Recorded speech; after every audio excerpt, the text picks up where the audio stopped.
तो इस एपिसोड की शुरुआत वहीं से होती है जहाँ पहला एपिसोड ख़त्म हुआ था। तो ये दोनों फैंग और उसके दोस्त का सिलेक्शन हो जाता है सन सेक्ट में और ये पहुँच जाते हैं सेक्ट में।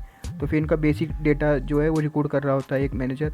वो बोल रहा होता है कि तुम यहाँ आज से तुम यहाँ पे रहोगे और इस सेक्ट के केवल 12 रूल हैं। उन 12 रूल्स को अच्छे से याद कर लेना। अगर तुमने कोई भी रूल्स को नहीं माना ना और अच्छे से उसका पालन नहीं किया तो फिर जो भी तुम्हारे साथ होगा उसके लिए तुम खुद जिम्मेदार होगे।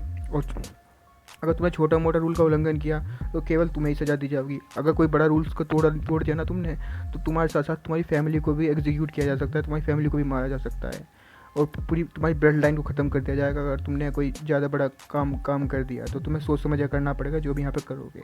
तो ये सुनकर दोनों घबरा जाते हैं और डर रहे होते हैं कि ऐसा कैसे। तो फिर वो कहते हैं ठीक है और तुम जो भी 12 के 12 रूल्स हैं ना उन 12 के 12 रूल्स को अच्छे से याद कर लेना। वो कहते हैं ठीक है। और फिर उसके बाद वो कहते हैं कि इस सेक्ट में केवल मेनली 3 भागों में बांटा गया है, इनर डिसिपल, आउटर डिसिपल और सन ड्राई डिसिपल। मतलब कि जो आउटर डिसिपल से भी नीचे के लेवल के होते हैं उन्हें सन ड्राई डिसिपल कहा जाता है और तुम्हें सन ड्राई डिसिपल की कैटेगरी में रखा जाएगा। ये सुन के दोनों के दोनों हैरान हो जाते हैं कि हमें सन ड्राई डिसिपल में क्यों रखा जाएगा। हमारा अभी तो हमारा सिलेक्शन हुआ था मेंस में, मतलब कि जो आउटर डिसिपल होता है उसमें सिलेक्शन हुआ था हमारा। तो हमें उस सन ड्राई डिसिपल मतलब कि थर्ड ग्रेड के डिसिपल में क्यों रखा जाएगा। ये क्या उससे मैनेजर लड़ने लगते हैं, मतलब बोलने लगते हैं, कंप्लेन करने लगते हैं। तो मैनेजर बोलता है कि यहाँ पे कोई किसी भी तरह की कंप्लेन नहीं रखी जाएगी और तुम्हें है ना केवल सन ड्राई डेसिबल यानी थर्ड ग्रेड के डेसिबल बनकर रहना पड़ेगा। अगर तुम रह सकते हो तो ठीक है, नहीं तो तुम यहाँ से अभी जा सकते हो। ये सुन के दोनों को दोनों घबरा जाते हैं। पर हमारा फैंग होता है, वो बोलता है चलो ठीक है कोई बात नहीं, हम सन ड्राई डेसिबल मतलब कि थर्ड ग्रेड के डिसिबल बनने के लिए तैयार हैं और हमें मार्शल आर्ट सीखना चाहे उसके लिए कुछ भी करना पड़े। वो कहता है कि सन ड्राई डिसिपल को है ना केवल ऐसा नहीं है कि तुम सीधा यहाँ पे मार्शल आर्ट सीखने के लिए तुमको सेक्ट के रिसोर्स खर्च कर दिए जाएंगे तुम्हारे ऊपर, क्योंकि सन ड्राई डिसिपल थर्ड ग्रेड के डिसिपल होते हैं। तुम्हें बहुत सारा काम करना पड़ेगा और अपने लिए खुद ही अर्न करना पड़ेगा जो भी तुम्हारी बेसिक नीड है। उसके साथ साथ तुम्हें सेक्ट का कुछ काम भी करना पड़ेगा। तो अब तुम्हारे ऊपर है कि तुम्हें किस तरह से रहना है। तुम्हें कुछ प्रॉब्लम हो इससे तुम जा सकते हो। तो हमारा फैंग समझ जाता है कि ये सब कुछ उस जो मो था ना मैनेजर, लॉजिस्टिक सपोर्ट मैनेजर मो, ये सब उसका करा धराया है। वो नहीं चाहता कि जो अंकल मैंग के कैंडिडेट हैं वो सेक्ट में रहें और उन्हें परेशान करके भगाने के लिए सोच रहे, क्योंकि सिलेक्शन तो उनका हो गया है तो वैसे तो भगा नहीं सकता।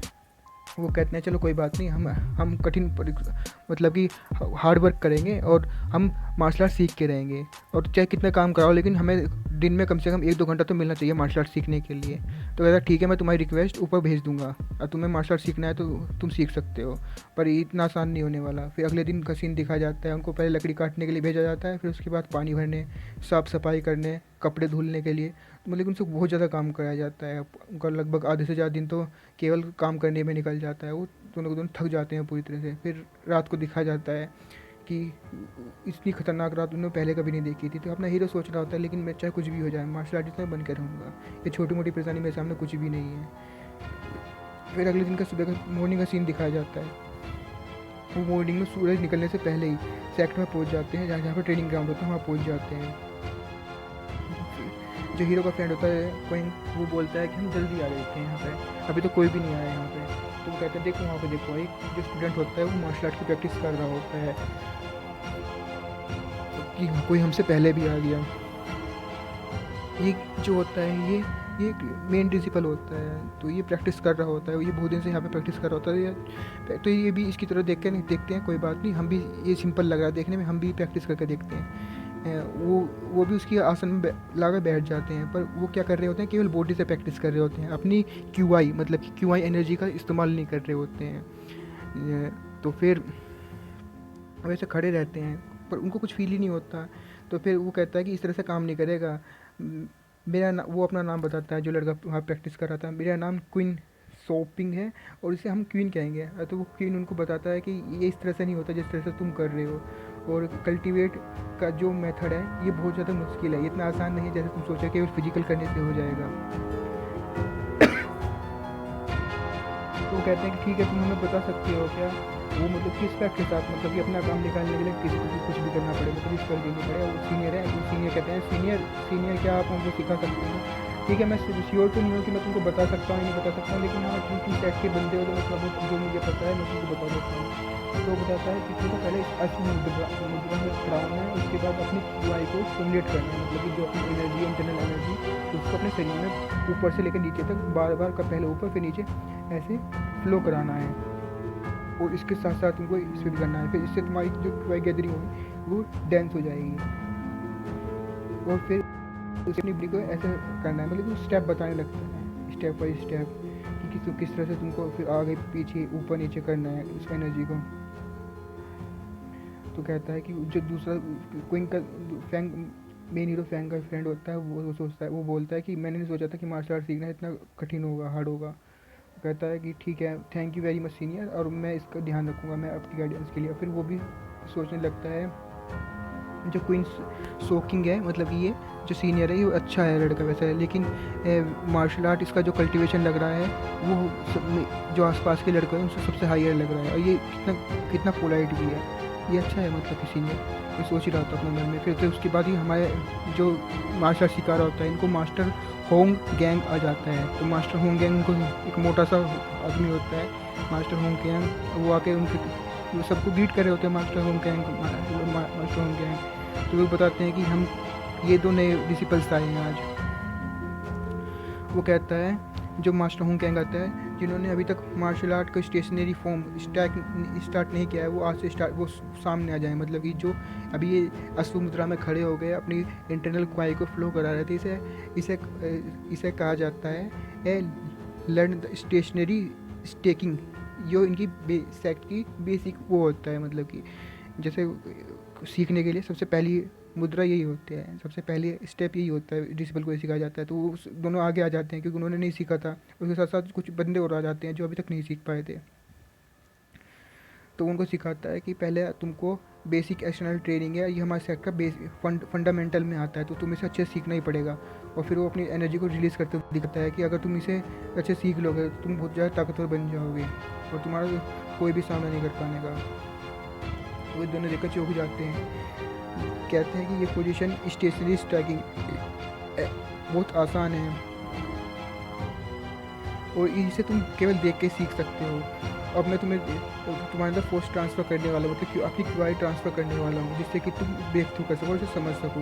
और वो ये कह के उनकी छाती में, मतलब कि उनके छाती में एक अपने हाथ से क्वाई एनर्जी को उनकी छाती में मतलब एंटर करा देता है एक तरह से।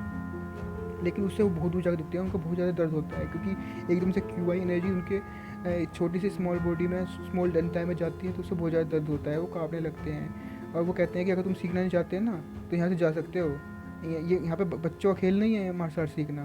तो वो कहते हैं ठीक है हम सीखना चाहते हैं। फिर उसके बाद देखा जाता है कि अब आगे से ध्यान दो, अपनी इंटरनल क्या पर ध्यान दो, अब मैं तुम्हारे अंदर मारने वाला हूँ, तुम्हारे अंदर एंटर कराने वाला हूँ। उसी कह के वो सबके अंदर मार रहा होता है जिनको नहीं आता स्टेशनरी फॉर्म। और फिर वे जो कहते हैं अच्छा ये क्विंग के रिकमेंडेड करे हुए हैं, मतलब कि ये भी मोह का ही एक तरह से चमचा होता है जो सिखा रहा होता है। अब सिखाना तो पड़ेगा क्योंकि इस एक्ट में है, पर फिर भी नहीं चाहता है तो वो क्या करता है ज़रूरत से ज़्यादा जो इनके लेवल से ज़्यादा होती है वो एंटर करा देता है अपने हीरो यांग के अंदर। सबके हाथ सब में एक हाथ से मार रहा होता है, लेकिन इनके अंदर दोनों हाथ से एंटर करा देता है, मतलब डबल एंटर करा देता है, जिससे इनको पेन भी ज़्यादा हो और ये डिस्टर्ब हो जाता है। तो क्वाई गैदरिंग का डेंट है जहाँ पे ये क्वाई अपनी कंडेंस करते हैं वो डिस्टर्ब हो जाए, एक तरह को हम कराने के लिए करता है। और वे दोनों दूर जाकर पड़ते हैं, कहते हैं कि इस फोर्स से तुम नॉकआउट हो गए क्योंकि लगता है कि तुम बहुत ज़्यादा वीक हो।